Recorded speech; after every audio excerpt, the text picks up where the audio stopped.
I've always believed that family is built not just by blood, but by the small acts of respect we show one another. So when my son Daniel brought home the woman he planned to marry, I welcomed her with an open heart. I wanted her to feel like she wasn't just joining a family, but being embraced by one. Her name was Camille, elegant, poised, impossibly charming on the surface. She was French, born and raised in Lyon, and she carried a certain refinement that Daniel seemed mesmerized by. I'll admit, I was impressed at first too. She had a warm smile, perfect posture, and the kind of confidence that made any room feel small around her. But people often forget one thing about me. I lived in France for nearly 10 years in my youth. I speak the language fluently, something I never bring up casually. Not because I hide it, but because it rarely comes up in conversation. Daniel knew, of course, but it had been so long since either of us had spoken about it that it had probably slipped his mind. And Camille, well, she had absolutely no idea. When Daniel asked if he could bring Camille over for dinner so we could get to know her better, I agreed instantly. I cooked all afternoon lamb roast, garlic potatoes, fresh bread, and a chocolate tart, wanting everything to be perfect. When they arrived, Camille stepped in with an air of subtle superiority that I brushed off at first. Maybe it was nerves. Maybe I was misinterpreting. I wanted to give her the benefit of the doubt. We sat down for dinner, and conversation flowed politely, at least at the start. Camille complimented Daniel on his promotion. Daniel complimented Camille on her recent art exhibit. I asked questions about her family, her work, her passions. But each time I spoke, I noticed a flicker in her eyes, a tiny roll, a faint smirk, a shift of her shoulders as if suppressing annoyance. Daniel didn't see it. He's always seen the best in people. Halfway through dinner, Camille leaned a little closer to him, speaking in soft, smooth French. Mon amour, ta mère est tellement démodée. My love, your mother is so outdated. I froze mid-bite. Daniel laughed lightly, unaware of what she had said. To him, it probably sounded like affectionate whispering, but to me, it was sharp, dismissive, and deeply disrespectful. Camille continued, her voice quiet but not quiet enough. Regarde son style, même cette table. C'est comme si elle vivait dans les années 90. Look at her style, even this table. It's like she lives in the 90s.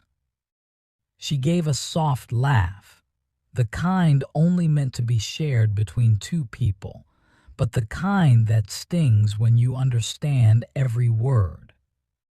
I kept my face neutral. I didn't want to react too soon. Maybe she was testing me. Maybe she assumed I was too old, too simple, too foreign to understand.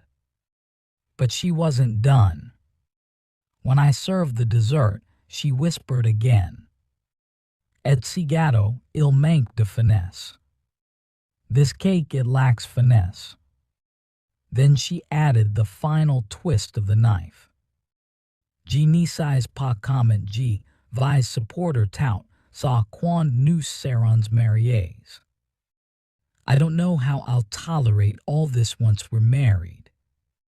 That one hurt, not because she insulted the food or the house or even my clothes, but because she saw me, the mother of the man she claimed to love, as an obstacle, a burden. I took a slow breath. And then I decided something. I wasn't angry. I was disappointed. so disappointed that I felt a calmness wash over me. When dessert plates were cleared, I looked directly at Camille and spoke in flawless French. Je suis désolé si mon style et ma maison ne sont pas assez fins pour vous, Camille. I'm sorry if my style and my home are not refined enough for you, Camille. The color drained from her face instantly.